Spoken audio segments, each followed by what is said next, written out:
I used to think that healing old patterns meant that I had to completely erase parts of myself. Like, if I could just figure out the right way to be, all my old ways of reacting would disappear. Spoiler alert. That's not how it works. What I have learned both in my own journey and in working with others is that our patterns were not random. They were survival strategies.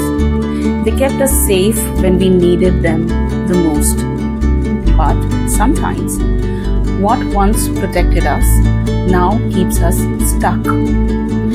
Today, we are going to explore why patterns exist, how to recognize the one that no longer serve you, and most importantly, practical tools you can use starting today to gently shift towards patterns that actually support who you are becoming. First, let's talk about why we have patterns in the first place. You know, your brain is incredibly smart. It learns from experience. If you grew up in a household where conflict meant someone was going to leave, your brain learned that conflict equals abandonment. Avoid conflict at all costs. So, you became the peacekeeper. You learned to read everyone's emotions, to smooth things over, to make yourself smaller, to keep everyone happy. At that time, this was brilliant because this kept you safe. But now you're 30 and you can't speak up in meetings. You can't set boundaries with friends. You're exhausted from managing everyone else's feelings. The pattern that once protecting you is now limiting you. Here's what I want you to remember. There's nothing wrong with you for having these patterns. They are evidence of how resourceful and adaptive you are. The question isn't really how to get rid of this. It's how do I honor what this part gave me while creating space for who I am becoming. So how do you actually spot these patterns? Because here's the thing, they're often invisible to us. They're just how we are. I want you to think about the last time you felt triggered, like really, really triggered. Not just annoyed, but that feeling where your whole body reacted. Maybe your heart started racing. Maybe you felt that pit in your stomach. Maybe you wanted to run or fight or disappear. That kind of trigger. It's pointing to a pattern. Here are 3 questions I use with my clients. When have I felt this way before? Often, that big emotional reaction in the present connects to something much earlier. The feeling is familiar because it's an echo. Question number 2. What did I learn about myself or the world from these early experiences? Maybe you learned I have to be perfect to be loved, or showing vulnerability means getting hurt, or I am responsible for everyone else's happiness. Question number 3. How does this belief show up in my life now? Where do you see yourself people-pleasing, avoiding conflict, overachieving and self-sabotaging? Whatever your particular flavor is. And here's the key. You're not looking for these patterns to judge. You are looking for them with curiosity and compassion. Just like an investigator who genuinely wants to understand the story.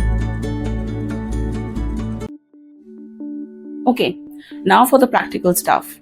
I am going to share 3 tools that you can start using today. Now, these aren't magic fixes. They are practices that help you gradually create a new neural pathways.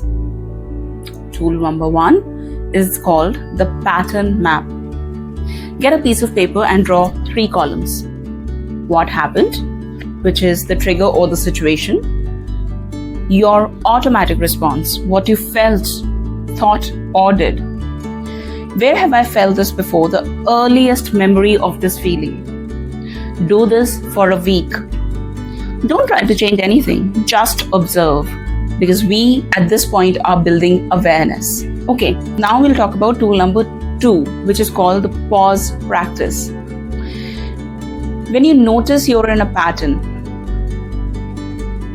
literally pause. Take 3 deep breaths, then ask, what does the scared young part of me need right now?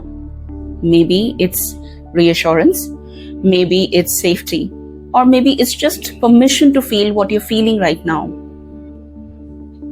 And then ask, what would serve me better in this moment? Not what perfect, just what would serve you a little better. And tool number 3, the new story practice. This is my favorite. Write a new story about what's possible. Not positive thinking, real story. For example, the old story is, I can't handle conflict. I always shut down. My new story would be, I am learning to stay present during difficult conversations. Sometimes I shut down, and that's okay. But I am practicing staying connected to myself even when things get hard. The new story acknowledges your humanity while leaving room for growth. Okay, here's something extremely important, something that no one tells you about healing patterns.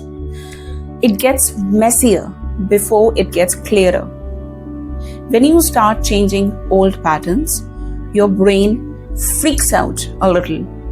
You might feel more anxious, more emotional, more uncertain. But please let me tell you that this is normal. It's called psychological withdrawal. Your brain is used to the old way of doing things, even if it was not serving you. You might also feel grief, because letting go of old patterns means letting go of parts of your identity, even parts you didn't like. That peacekeeper part of you, she's been with you for a very, very, very long time. So it's okay to feel sad about changing, even when you know it is what you want. So please be patient with yourself, because real change happens in layers, not all at once. Now, the goal is not to become someone totally different. It is to become more of who you actually are, underneath all the protective patterns. New patterns grow from intentional practice. Every time you choose the new response over the automatic one, you are literally rewiring your brain. Every time you speak up instead of staying quiet, every time you set a boundary instead of people pleasing, every time you stay present instead of shutting down, you, my friend, are creating new neural pathways. And here's the beautiful thing. The same brain that created old patterns can create new ones. Because like I always say, you're not broken. You're not stuck. You're just practicing. So if you take anything from this video, let it be this. Healing old patterns is not about becoming perfect. It's about becoming free. Free to choose how you respond. Free to honor your past while not being imprisoned by it. Your patterns made sense. They served you. And now you get to choose which ones to keep and which ones you would gently, compassionately outgrow. Please drop a comment and let me know what's one pattern you are ready to explore. What's one new story you want to practice? I read every comment, and this community grows stronger when we share our real experiences. Next week, I'll be back with hearts wide open for another community check-in. And remember, you're not healing to become someone else. you're healing to become more fully yourself. So until next time, be gentle with yourself, because the work you're doing matters, my friends. Thank you.